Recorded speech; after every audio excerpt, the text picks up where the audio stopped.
ईमान के खातिर अपनी जान कुर्बान करने वाली एक दिलेर खातून जिसने मूसा अलैहिस्सलाम की परवरिश की और बचपन में उन्हें फ़िरौन के जुल्म जबर से बचाया। लेकिन जब उस खातून ने अल्लाह पर ईमान लाया तो फ़िरौन ने उसके साथ क्या सलूक किया और ऐसा क्या हुआ कि इस खातून को दुनिया की अजीम तरीन औरत का लक़ब दिया गया।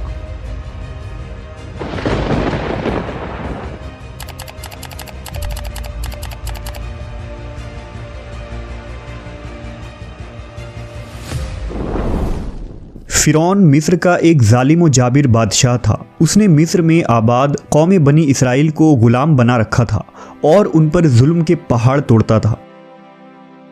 फ़िरौन नहायत ही मगरूर बादशाह था और ख़ुद को लोगों का खुदा और राज़िक कहलवाता था, लेकिन किसी में भी इतनी जुर्रत न थी कि फ़िरौन की मुखालफत कर सके।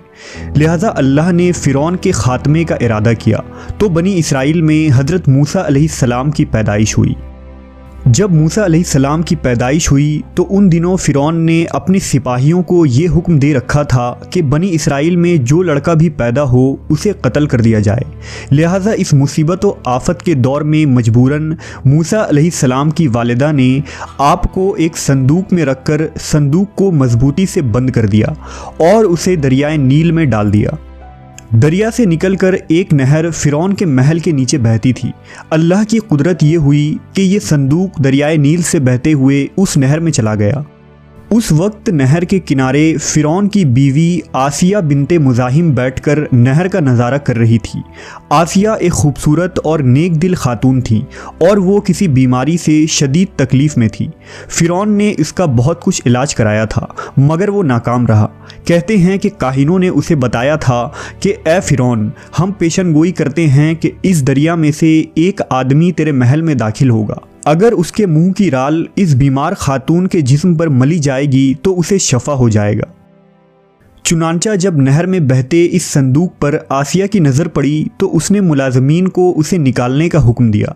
जब उस संदूक को पानी से निकाला गया और उसे खोला गया और मलका ने इस बच्चे को देखा तो उसे यूं महसूस हुआ कि एक बिजली सी चमकी है जिसने उसके दिल को मुनव्वर कर दिया है। आसिया के दिल में इस बच्चे की मोहब्बत ने घर बना लिया। इस बच्चे का लौबे दहन जैसे ही उनके हाथों पर पड़ा तो उन्हें शिफा हो गई। फ़िरौन की बीवी आसिया की बदन से कोई लड़का न था और वो बे औलाद थी। लिहाजा इस पाक दिल खातून की ममता जाग उठी और उसने मूसा अलैहिस्सलाम को गोद ले ली। इस तरह अल्लाह की कुदरत से मूसा अलैहिस्सलाम की परवरिश उसी फ़िरौन के महल में हुई जिसने आप अलैहिस्सलाम के हाथों से हलाक होना था। दरअसल लफ्ज़ फ़िरौन उस दौर में मिस्र के बादशाह का लक़ब हुआ करता था। मूसा अलैहिस्सलाम के क़िस्से के सिलसिले में दो फ़िरौनों का ज़िक्र आता है। एक वो जिसके ज़माने में आप पैदा हुए और जिसके घर में आपने परवरिश पाई, और दूसरा वो जिसके पास आप ईमान की दावत और बनी इसराइल की आज़ादी का मुतालबा लेकर गए और जो समुंदर में गर्क हो गया। लिहाजा बीबी आसिया का खाविंद जिसने मूसा अलैहिस्सलाम को अपने महल में रखा, इस फ़िरौन का नाम रामेसस सानी बताया जाता है। दरअसल बीबी आसिया रयान बिन वलीद की पोती थी। रयान बिन वलीद वही बादशाह था जो यूसुफ अलैहिस्सलाम के दौर में अजीज़ मिस्र था और उसने हज़रत यूसुफ पर ईमान भी लाया था। जब मिस्र पर क़िब्ती ख़ानदान की हुकूमत आई तो फ़िरौन ने अपनी ताकत के ज़ोर पर बीबी आसिया से शादी कर ली और उन्हें धमकी दी कि अगर उन्होंने शादी से इनकार किया तो उनके वालिदैन को कत्ल कर दिया जाएगा। लेकिन शादी के बाद भी अल्लाह ने हज़रत आसिया को फ़िरौन के शर से महफूज रखा और वो आप पर कादिर न हो सका। मवर्रखीन लिखते हैं कि अल्लाह ने फ़िरौन को नामर्द बना दिया था और बाज़ ने लिखा कि फ़िरौन को ऐसी बीमारी थी कि तबीबों ने उसे सारी उम्र सोहबत करने से मना कर दिया था। लिहाजा फ़िरौन कभी भी हज़रत आसिया के करीब ना जा सका। ये भी अल्लाह की एक हिकमत थी ताकि बीबी आसिया फ़िरौन के नापाक जिस्म से महफूज रह सके।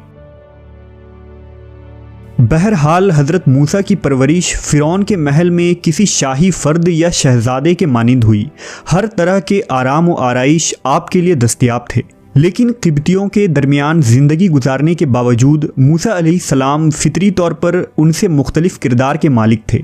हज़रत मूसा फ़िरौन के गुरूर व तकब्बुर और खुदाई के दावों को नापसंद किया करते थे और हमेशा तौहीद के मुताल्लिक वाज़ह बात किया करते, जो फ़िरौन और उसके दरबारियों को नागवार गुजरती थी।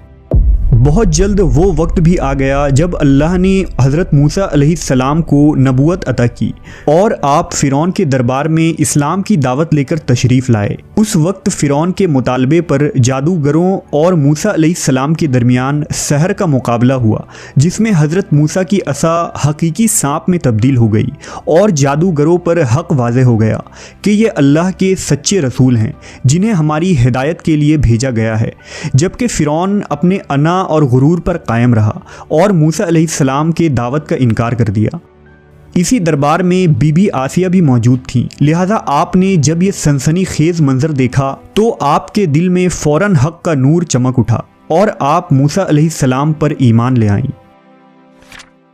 बीबी आसिया फ़िरौन मिस्र की बीवी और मलका